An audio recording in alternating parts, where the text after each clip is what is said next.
Salah. Baru 1 rakaat udah ada yang salah. Assalamualaikum. Wah, saya bilang dia nih yang bawa duit nih. Betul itu. Itu khusyuk.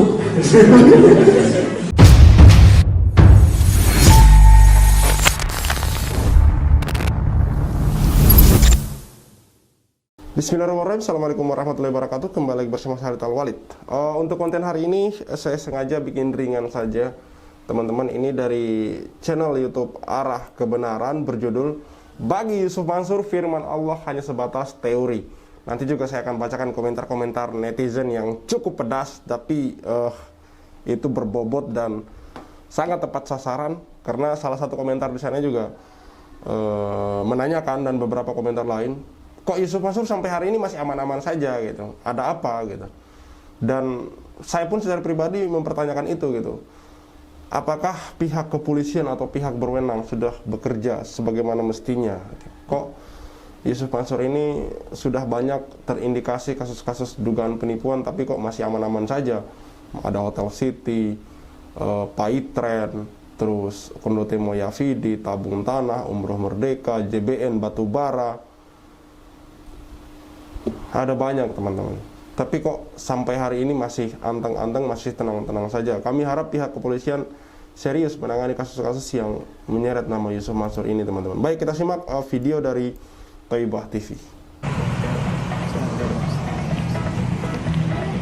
Setelah sholawat, teman-teman semua beristighfar 100 kali. Jadi kami bawa ke tanah ini supaya manfaat. Seperti ini pula lah kami contohkan, kalau ada rumah, ada tanah, apa gimana gitu ya, minta tolong teman-teman datang mendoakan gitu. Atau ada anak yang bandel, atau ada warung yang kurang laku, atau pengen laku, pengen manfaat. Jangan pakai cara macam-macam. Minta doa dari sebanyak-banyaknya orang. Nah, teman-teman ini saya minta doa, mereka datang kemari nginjak tanah ini, selawat 100 kali, beristighfar 100 kali, bertasbih 100 kali. Sekarang mereka beliau sedang beristighfar.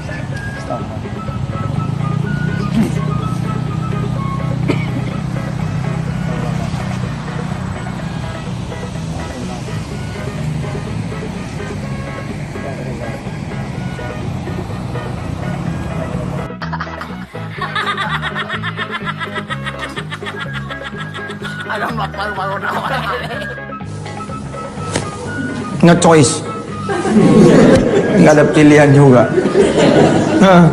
Tapi saya bukan karena nggak ada pilihan, saya benar-benar yakin betul.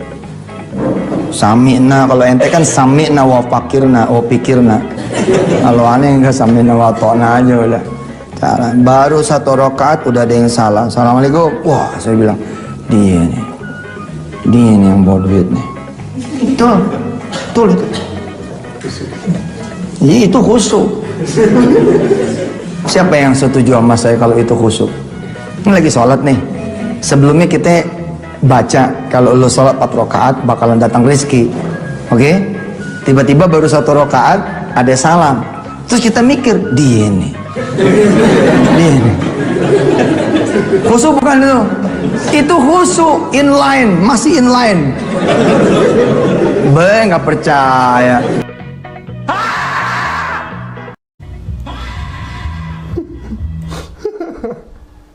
Ajaran dari mana? Mansur.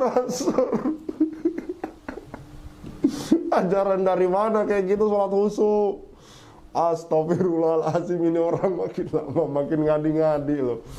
Ajaran dari mana mikirin selain bacaan sholat dan Allah Subhanahu wa Ta'ala terus dibilang khusyuk gitu loh. Astagfirullah.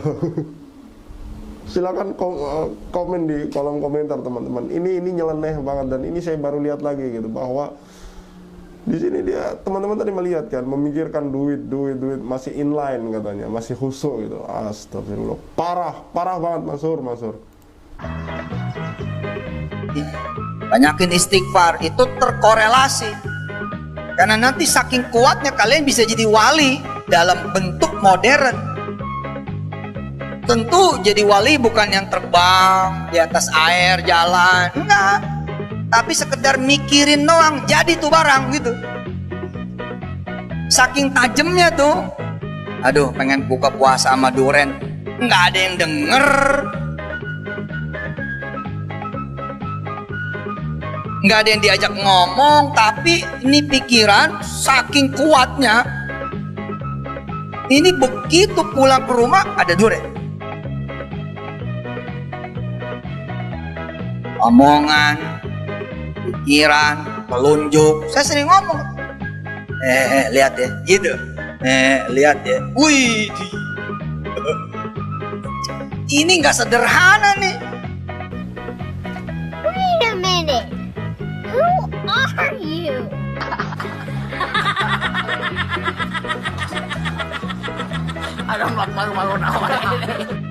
Pas mau selesai,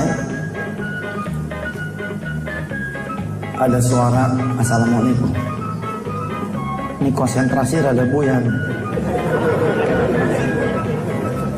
Rokat kedua nih menjelang tahiyat nih, ada suara assalamualaikum. Assalamualaikum. Wah, ini dia yang duit ya bang. Bener. Pak, saya tanya sama bapak dan ibu semua, ini khusyuk apa bukan?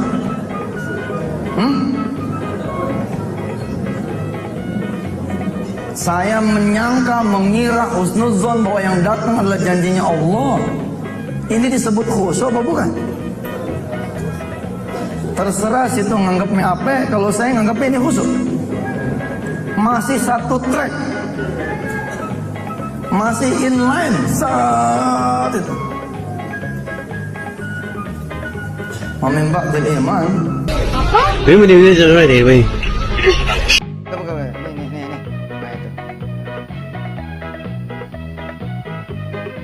Kalau pakai teori Al-An'am 160, maka 15 juta itu jadi 1,5 juta.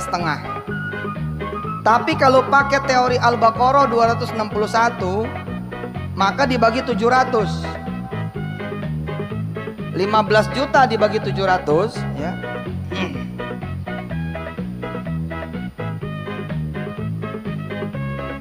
Maka Samsung S8 terbaru atau iPhone terbaru kurang lebih hanya 21.000 perak. Murah nggak tuh? Mana sih nih? 25.000 dapat iPhone 8. Percaya nggak? Ini saya dimasalahin sama orang. Katanya kalimat saya mengintimidasi. Mana ada kalimat mengintimidasi? Ini kalimat Tuhan kok. Kul aminu bihi aw la tu'minu. Percaya apa enggak? Gue udah bilang jangan ngaji sama Yusuf Mansur. Lu bandel sih.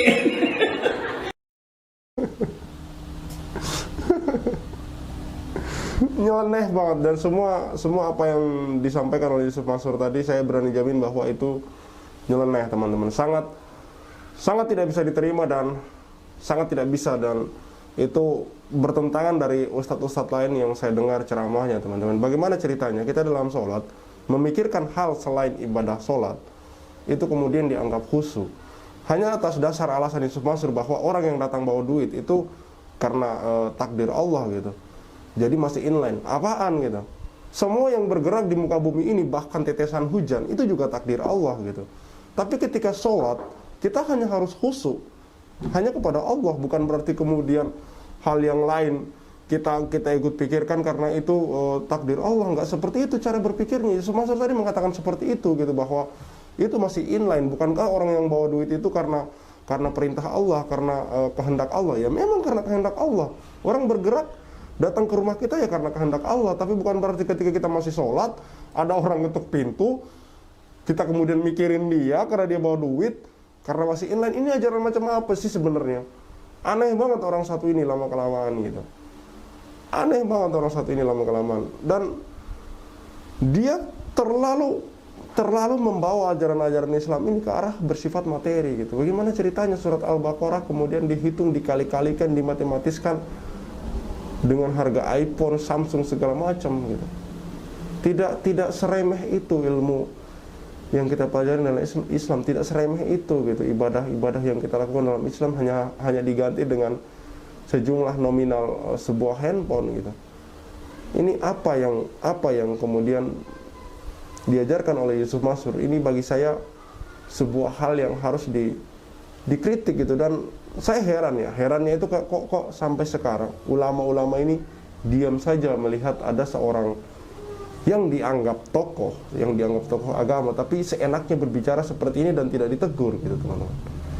Ini agak lucu sih sebenarnya, lucu tapi miris gitu, karena orang-orang seperti ini masih dibiarkan gitu. Dan ini teman-teman, kalau misalkan saya menduganya begini, kalau misalkan sampai ke depan sudah tidak ada lagi influencer atau konten kreator yang membahas tentang Yusuf Mansur, kemungkinan besar orang ini akan kemudian turun gunung lagi gitu. Kemungkinan besar dia akan turun gunung lagi gitu. Ini mungkin sampai hari ini kenapa dia tidak muncul, karena masih banyak orang-orang yang mengkritik dia. Tapi kalau misalkan orang-orang ini sudah capek dan kemudian berhenti, saya yakin suatu saat kemungkinan besar dia akan turun gunung lagi teman-teman. Di akhir video ini saya akan tampilkan komentar-komentar dari para netizen yang cukup tajam namun berbobot teman-teman. Karena memang orang-orang seperti Yusuf Mansur ini harus dikritisi, karena kalau tidak dikritisi ya akan semakin melunjak.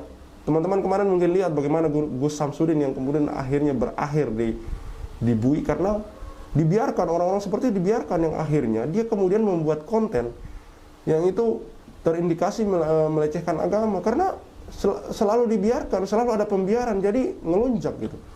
Dan saya berharap ke depan pihak kepolisian juga menaruh perhatian lebih kepada kasus-kasus yang beririsan atau menyeret nama Yusuf Mansur ini teman-teman, karena terus terang banyak korban yang mengharapkan haknya dikembalikan.